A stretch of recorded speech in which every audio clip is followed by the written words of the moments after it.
Welcome aboard our starship headed for warp speed into a part 2 interview with Elizabeth Dennehy. This is a captain's log. I'm Lily Foxlim, joined by my good friend, the ambassador to you Star Trek fans, Brian Croyd. Oh yes, forever friends, Liz. I love doing this Star Trek talk show with you. Oh, yes, there's always intriguing moments and guests who reveal behind-the-scenes stories like experiences from Elizabeth Dennehy this week from 2 different Trek series that she was in. Yet, both are from some of the most memorable episodes, as in the Next Generation's Best of Both Worlds and Star Trek Picard's episode from the 3rd season, Vox.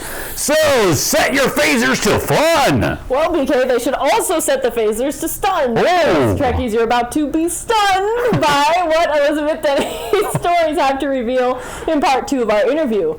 A minor teaser is a Brent Spiner story. Ooh. Possible love connection setup and many other never-before-heard stories from Elizabeth Dennehy's time on the most critically acclaimed Star Trek episode ever, that being the Best of Both Worlds. Yes, absolutely. Now, plus a lower decks visual spotting of Dennehy's Shelby character, and of course, she'll talk about Star Trek Picard. So, get ready for an out-of-this-world space adventure. Let's get started, Will. Star Trek Lower Decks creator Mike McMahon hinted at possible spin-off series. What?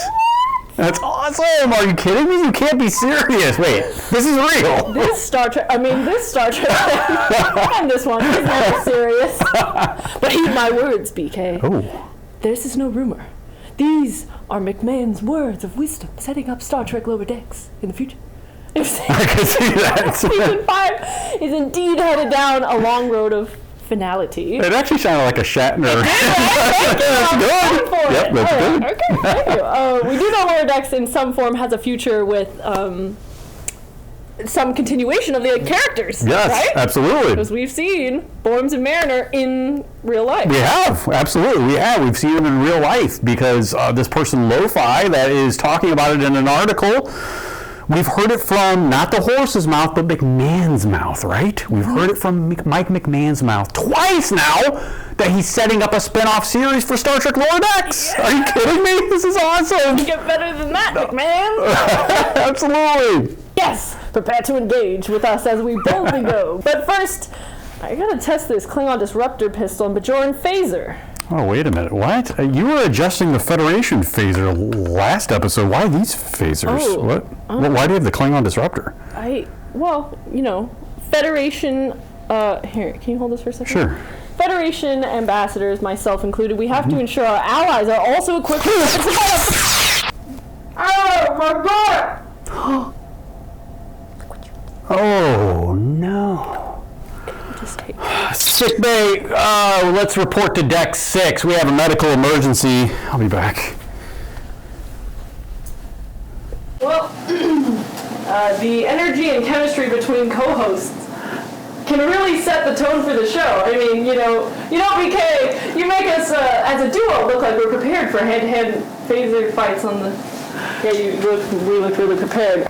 Anyway, Elizabeth Dennehy sure brought her A game to the Borg Cube, and if she hadn't been equipped with a phaser set to the right frequencies, then, as Worf would say... Oh, that's right! They've adapted. Worf's famous line. Yes, absolutely. Let's dive deep into our discussion with Dennehy again in part 2.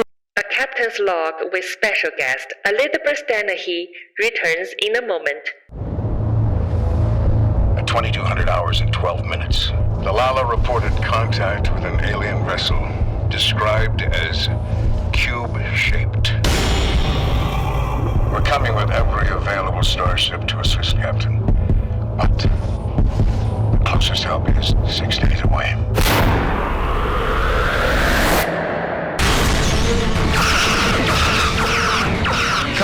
Picard, captain of the Starship Enterprise, you will lower your shields and prepare to transport yourself aboard our vessel. If you do not withdraw immediately... You will surrender yourself or we will destroy your ship. What the hell do they want with you? The captain has been altered by the Borg. Altered? He is a Borg. I am Locutus, a Borg. We're no longer just fighting the Borg. We're fighting the life experience they've stolen from Captain Picard. Now, how the hell do we defeat an enemy that knows us better than we know ourselves?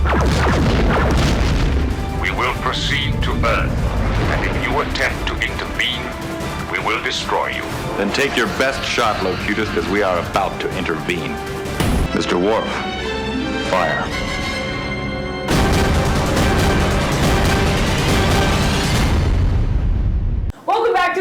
exclusive log. Lieutenant Commander Shelby raised the bar for equality. She started with 4 simple words, "You're in my way."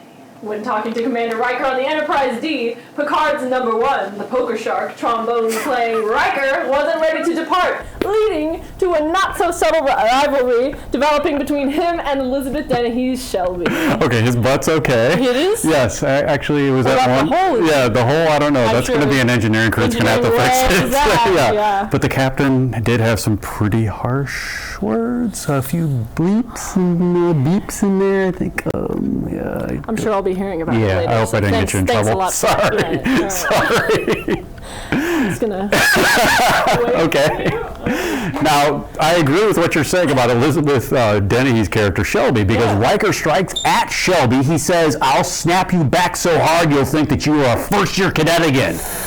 Now, where others would have tucked tail and run at this point, Shelby boldly doubled down, wearing an expression as ice cold as repente.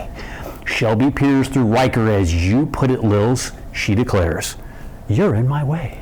Very dramatically. Ooh, so good. So juicy. It is. I believe I have the next question for Elizabeth. I believe you do have the next question for Elizabeth, yes. So, Elizabeth, I understand you truly enjoy Shakespeare, and you're a classically trained Shakespearean actress. You were cast as a heavy dialogue guest actor at Paramount on this science fiction series. Were you aware that Patrick Stewart, whom you're now working with him on the Next Gen, studied at the Royal Shakespeare Academy? Of course I was, because I had watched John Barton's playing Shakespeare, like every theater major in the 80s and 70s did. Yes, of course. Yeah, he's amazing. What was interesting was that the Shakespeare training comes in very, very useful when you have to say things like separate the saucer section, assign a skeleton crew to create a diversion, because Shakespeare is really hard for people, but if you are trained to spit out that verse with articulately with projection, the technobabble was hard to memorize, but easy for me to articulate. It was the training really came in handy for that.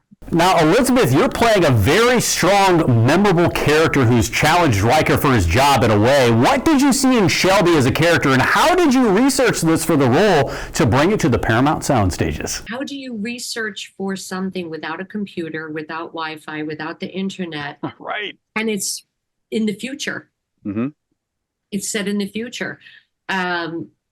Many conversations with Jonathan. And I said to him, I said, "Forgive me, I'm completely ignorant. I didn't watch the original series. I have no idea what an Enterprise is. I don't know anything. So talk to me like I'm in kindergarten, fill me in." And anytime I got an idea, I would run it by him and the director and just say, "Is this in the ballpark?" My idea was that this is a girl. I think Shelby was the girl in the classroom. Knew all the answers and just loved learning and is curious and got all A's and accelerated and just doesn't care about stepping on people's toes, doesn't care about, I'm not going to be a woman who, let's make it look like it's the man's idea, how to save the ship. No, there was none of that. So it was just going on intuition and gut. In Star Trek, when you really think about it, separate the saucer section, assign a skeleton crew to create a diversion. It makes actual sense. So it was easier to learn the lines and to figure out the technobabble because it's actually could be possible. In terms of researching the character, I just had to take those lines and make it sound like I talk that way, use my imagination, and really believe that we're floating around in outer space and we have these mortal enemies that we have to vanquish. Elizabeth, one more question about the Next Generation two-parter, The Best of Both Worlds. Is there a distinct memory you can share that you've never told before about what the set was like with you being around all these actors who had so much chemistry, or perhaps a humorous or interesting story that you might want to share that you were a part of? It was interesting, the difference between part 1 and part 2, because part 1 was the end of a season, and I felt like everybody was tired after 22 episodes and keeping those lines in your head. it felt like they really needed a break. But having said that, they were pranksters. They were jokesters. We were laughing constantly. We had so much fun. The very first night, I think I was on the set. I think it was the first night I was on the set. We all went out to dinner together. That was really sweet. And that was a tradition that they would do with guest stars. We went to this place called Nicodell's, which sadly has been bulldozed. They tore it down and put up a parking lot.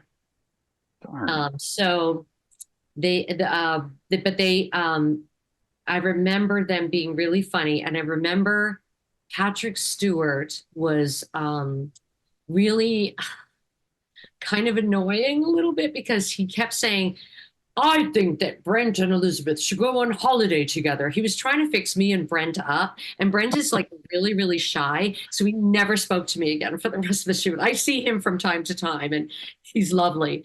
And I would have been into it. I was footloose and fancy free, but very soon after that, I met my husband. But he was doing that. But I can't remember anything specific that anybody said, but it was so long, 34 years ago. But I remember the first time we had to film the ship getting hit. And they would all say, okay, so is this a 4? Is it a 7? Is it a 9? I was like, what are you talking about? Like, they were like, a 4 is, yeah. 7 would be, a 9 is falling on the floor. And I said, you are kidding me. This is how you do it? I couldn't believe it. I couldn't keep a straight face. Every time we were hit, I had to try to turn my face away from the camera because it was everything I could do to keep from cracking up. I couldn't believe that that's what they did. Now, when Captain Picard was kidnapped by the Borg, Shelby led an away team in an attempt to rescue him. Now, we move forward to Star Trek Picard. Filmed in Santa Clarita, California, just north of Hollywood, you're back over 30 years later as now Admiral Shelby. The Borg, Admiral, right. The Borg are involved again, including Alice Krige, who's the Queen character. I understand that there was a unique timing and story on how all this came about. It was very unique in how you reprise your role on Star Trek Picard. Can you tell us about this? So I did in 2021 when we were still masking, still being really, really careful. I was a last minute replacement for a convention in London, November 2021. And like I said, London, yes, I'm there. I was still teaching. I was teaching Shakespeare at the Arts High School at Loxton. I took the week off, got my partner to take the classes, and my husband and I go to London. And oh my God, we met for the first time and fell in love with John Billingsley. Just absolutely adored him. Nice. He was on the flight with us, and then we rode 2 hours to the hotel, fully masked together. And we spent like every night hanging out with him. Such a great guy, so much fun. So at the convention, there's lots of other people. Kate Mulgrew was there. George Takei was there, lots of big stars. And for the first time, I got to meet Alice, and I'm not even going to attempt to say her last name. We hit it off. She had worked with my dad. She actually pulled up a picture of her with my father from some TV movie where he had to rape her. And she said he was such a gentleman about it. Which is what you want to hear about your dad when he has to rape somebody. She said he was lovely, and we were hanging out. We talked and everything. And I said, so Alice, you and I have to take a selfie because people are going to lose their minds. So we took a selfie, and I don't really get Twitter. I didn't understand it. I'm big on Facebook, and I work somehow Instagram, but Twitter mystified me. I was like, I don't know why we need this also, but I tweeted it. And for me, like 2,000 reshares is a huge thing because I was on it so infrequently. So we came home from the convention on a Monday, and Tuesday, my agent called me and asked about my availability for Picard. After 30 years, I said to him, you have got to be kidding me. This can't be a coincidence. But I asked Jonathan about it, and he didn't know anything. He didn't know anything about the selfie or the picture or anything. But isn't that insane? And every time I didn't get a chance to ask Terry because we were just like in work mode, full on work mode. Mm-hmm. But I think that what he had people in mind, like me and Michelle, that he always wanted to bring back. So I think I was just on his list of people that he wanted to bring back. So I was delighted be asked to come back. Always felt that was a dangling thread. I thought I took a little bit of umbrage at the way the sassy way they were talking about me when they were watching me on the screen. It was a little bit, having saved their asses. Right. I was like, you're complaining about me, and I was like, hey, when I read the script, but I didn't care. I was so happy. I was so happy to be back. So happy to be working. Actors love to work. It was great. It was wild. It was. Boy, the technology has come so far. Yes. So far. We still had to shake, though. We still had to act like, like this was happening to us. 250 years ago today, the Enterprise NX-01, the first Warp 5 capable vessel to be constructed by human hands, made its maiden voyage. With it, a crew of 83 souls embarked on a journey, one of bravery, perseverance, and sacrifice, that would lead to the birth of what we know today as Starfleet.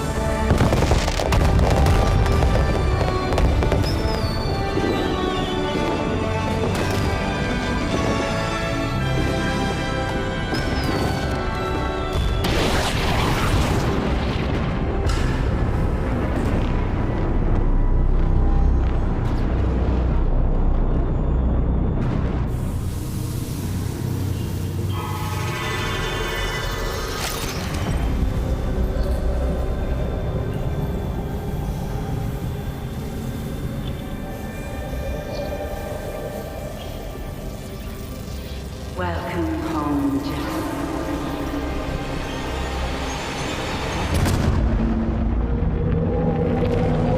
You had a lot of lines and played a significant role as Admiral Shelby in the Picard episode titled Vox. Can you tell us how the rehearsal and preparation went for you stepping back into this role many years later? COVID was a big part of that, because we filmed in February of 22. Everybody was still socially isolating. You had to wear masks. At the time, they were restricting how many people were on set. You couldn't be near each other. We were sequestered. I had to test every single time I went for a fitting. I had doctors coming to my house to test me before I went. Like, we were being ultra, ultra, ultra careful, because also we had Patrick. People who are way up there in years that we had to take care of. So I have a feeling, I don't know. I wonder if we didn't have those restrictions. I was a little disappointed that I wasn't in a scene with my compatriots. But of course, I only read my script. I didn't read what they were going towards the reunion of them going back on the ship. So that makes total sense. But I was sad that I wasn't going to be hobnobbing with my the buddies. I did see Marina and LeVar in the makeup trailer, so that was great. The rehearsal and preparation, I understood that I was giving a big speech to all of the universe, all of the stratosphere. So it was, I memorized it. I had a lot of time to memorize it, because remember, I found out I was doing it in November and we didn't shoot until February. Oh, wow. That is a long time. And I think it was like 25 thoughts or 25 lines. And so I was fully off book. And when I got there, they were like, do you want a teleprompter? And I'm like, now you ask me? No. Right. No, that ship has sailed, because the problem with a teleprompter is if you lose your place, it's gone. And I was like, no, I have it. So the note, there was no rehearsal. It was like, go on the set. This is your marks. This is where you're going to be looking, your eye line. Then these guys are going to come up and do this, and who you're referring to. And the camera's going to do this. Terry gave me the note that, remember, don't forget that it's like 4th of July at the DC, the Lincoln Memorial speech, that kind of speech. And I was like, that was great. That was a great note, because I was like, I know exactly. But even though it was on camera, I'm still talking to a large amount of people and getting them really excited. So that was great. And we did it. I think we were in and out in an hour. It was really easy. It was mostly about the different camera angles. There was a camera all the way through the front dashboard window, for lack of a better word, of the ship, that on a cherry picker, a crane, came whizzing right by my face. And he warned me about that. And I was really glad he warned me, because it was like a football field away. And then it really came really, really close. The technology between Next Gen and this was just like wild. Elizabeth, you had an unspeaking Star Trek Lower Decks animated cameo as Captain Shelby in a white Starfleet dress uniform. Now, were you or your agent asked about this, and did you watch the episode and approve of this cartoon Shelby? They asked me, and they paid me something to do that. I wish I had done the voice. A captain's log with special guest Elizabeth Dennehy returns in a moment. This is Brian Coitz, and I welcome you back to a Captain's Log. My friend and co-host Lily Fox Lim has asked some pretty tough questions this second go around in our interview with Elizabeth Dennehy. Well, yes, because Elizabeth exemplifies this character Shelby so well. It does. Let me make a famous quote to prove it. Okay. Shelby says to Riker, "If you can't make the big decisions, Commander, I suggest you make room for someone who can." I love it. When Shelby unleashed this phrase on Riker, I saw a woman making room for herself, a woman saying, "I'm pushing the boundaries and proving there's room for leadership here at the top." And BK, you and I share in this mutual co-leadership that we bring each week to viewers, and Star Trek has been doing this trailblazing for women since the beginning in The Cage with number 1. Absolutely. Right you are. Elizabeth Dennehy is a game changer, and bringing that leadership and charisma to the small screen was a game changer for Star Trek The Next Generation, proving Trek has guts, and Shelby's glory opened the door. Yeah, she kicked those doors down, Yes. barriers and all. Such a strong woman. I think I have the next question. Yes, Okay, absolutely. Please, by all means. By all means, Lily. Thank you. Elizabeth, can you tell us a cool story from your perspective as an actor outside of Star Trek? You played a significant recurring role as Sandra, a prominent member of the Council of Elders on the CW TV network series Charmed, and I believe this production took place on the Paramount Studios lot. I was playing an elder, and I'm wearing long white robes, and I'm standing on the Golden Gate Bridge, as you do, on the very top span of the Golden Gate Bridge, talking to, I think it was John Delancey. Was it really? Oh my gosh. And I remember saying, an elder, had to find out, what is an elder? You're all-knowing. You're omniscient, omnipotent. You're all-knowing and all-powerful. And we're doing the scene with the two of us. And I remember thinking, why don't I have it? There's no fan like blowing my hair, and I'm standing on top of the Golden Gate Bridge, but whatever. And I remember I kept asking him questions. And I said to AD, "Excuse me, if I'm all knowing, why am I asking so many questions?" And they said, "We don't ask questions like that on this set." What? Why? Because they're making it up as they go. Now, your latest project is a Western drama, the Kevin Costner directed film titled Horizon: An American Saga, and it has you playing a character named Mrs. Riordan. Can you tell us about this film and when it's set to be released in theaters or streaming? I play an Irish woman, and I'm married to Michael Rooker. Michael Rooker's my husband. He plays a Civil War sergeant major, and I'm his wife. And it's 4 movies, and I'm in 1, 2, and 4. Movie 1 is being released and opening next Thursday. I'm going to the premiere on Monday. It was a blast. We had so much fun making it. Moab, Utah is so beautiful. And, to get to play somebody Irish, and oh my God, my costume. I just was with somebody last night who saw the movie and did not recognize me. So Look for Michael Rooker's. I don't look like, I take it as a huge compliment that I don't look like I look like in the movie. I play an older lady, let's put it that way. I'm an old lady, but I'm wearing like a corset and a hoop skirt and a bonnet, and they made my hair very gray. And it's a hit to my vanity. I am not glamorous. It's Civil War. It's all about the westward expansion. But oh my God, we had such a blast making it. And I then went to the Cannes Film Festival to see it. Can't wait to go back and do movie 4.